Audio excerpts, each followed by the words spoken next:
Il faut comprendre que la photographie constitue un bouleversement majeur dans l'histoire des représentations. Un bouleversement aussi dans les relations que les arts, la peinture bien sûr, mais aussi la littérature entretiennent avec la réalité. Les écrivains réagissent très fortement à l'apparition de la photographie et leurs réactions sont contrastées, oscillant entre fascination, hostilité déclarée et très souvent la dérision.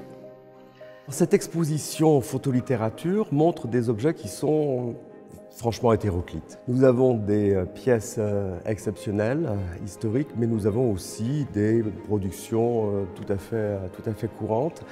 Cependant, c'est la première fois qu'elles sont rassemblées en un même lieu, ailleurs que dans des anthologies savantes. Et ce lieu a été organisé de telle sorte qu'il évoque la lecture, le livre, la bibliothèque, la consultation des ouvrages, le papier, l'encre. Le premier grand domaine de photolittérature au XIXe siècle, c'est le voyage. Parce que le voyage fait le consensus, même parmi les détracteurs les plus virulents de la photographie.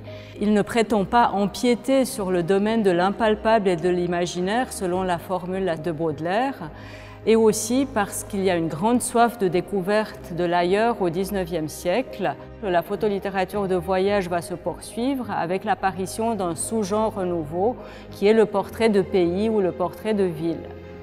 Toute une autre constellation photolittéraire apparaît à la fin du XIXe siècle et c'est l'entrée en jeu de la fiction avec les romans photos illustrés avec la photographie d'après-nature. Il s'agit de publications sensuelles, vaguement érotiques, un peu exotiques et quelquefois ironiques pour les meilleures d'entre elles, avec des illustrations qui sont photographiées en studio, avec des scènes surjouées par des acteurs et des décors en carton-pâte. Concernant cette fois le récit photolittéraire de fiction, nous allons nous trouver face à des problèmes particuliers. La photographie d'un côté est une ponction de réalité, le réalisme littéraire est une construction imaginaire et les deux sont antinomiques. Mais tout va dépendre naturellement de la définition que l'on se donnera de la réalité. Les surréalistes, précisément, n'iront pas en quête du même type de réalité que leurs prédécesseurs réalistes. On aura un autre pan, c'est l'aspect d'archives, l'aspect mémoriel. Tout un ensemble de produits littéraires qui, à partir essentiellement des années 1950, après la Seconde Guerre mondiale, travailleront à la restitution des identités, soit personnelles, soit collectives, à partir de traces, de documents. Ces traces et ces documents pouvant être des collections de cartes postales, mais pouvant être aussi des albums de famille.